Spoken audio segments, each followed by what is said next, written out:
आम्ही आता गोगाळीन मायणा आहे हिंगा आमचो एक पुर्वजालो खुरीस पुर्वजालो म्हळ्यार जायते वर्सां पयलीं खुरीस 1959 तो हांगासर बांदलेलो आनी तितली वर्सां हो खुरीस बरे भशेन आसलो पूण पळोवपाक गेल्यार ह्या वर्साचे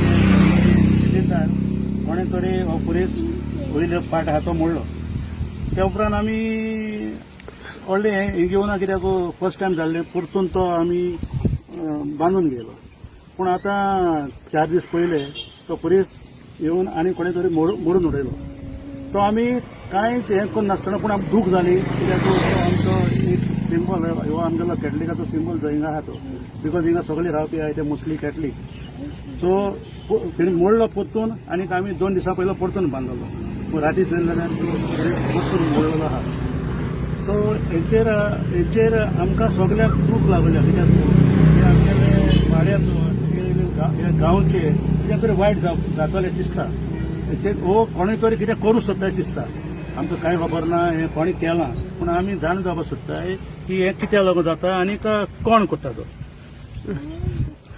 पुलीस कंप्लेंट बी दिल्ली आहा पुलीस कंप्लेन दिल्ली आनी पुलीस आयज दनपारां येयल्ले तेणी येवन हिंगा इन्स्पेक्शन केलां आनीक आयज सांजचे आमकां सांगलां मनोरा पुलीस स्टेशनार या आनी थिंगा साहेबा कडेन डिस्कस करया म्हणून काल फोन केला आनी तेणी सांगला आपण हे सांजे राती पेट्रोलिंग करता आनीक हें सांगलां की आमी डेली रातचे हिंगा पेट्रोलिंग करतले अशें फोन करून सांगलां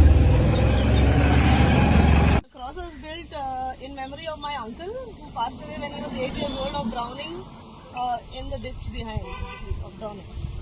So it was built in 1959 or 60 probably. So we don't know when it was built. But it has been the whole time that this thing has happened. So it's like we are shocked and we don't know who's doing it. We can't say communal violence, but it is causing tension to us. Because we don't know, today it's this cross, which is a very small structure. Tomorrow it could be anything else. It could be the church also. So when it is a small thing, we want to report it because we don't want to get to a point where bigger structures are attacked. That's the only reason.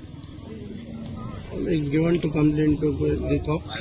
Cops were given the complaint yesterday and then we had informed them that we need patrolling to be started from last night. But they didn't come last night, but they came today afternoon. By then the cross was already broken.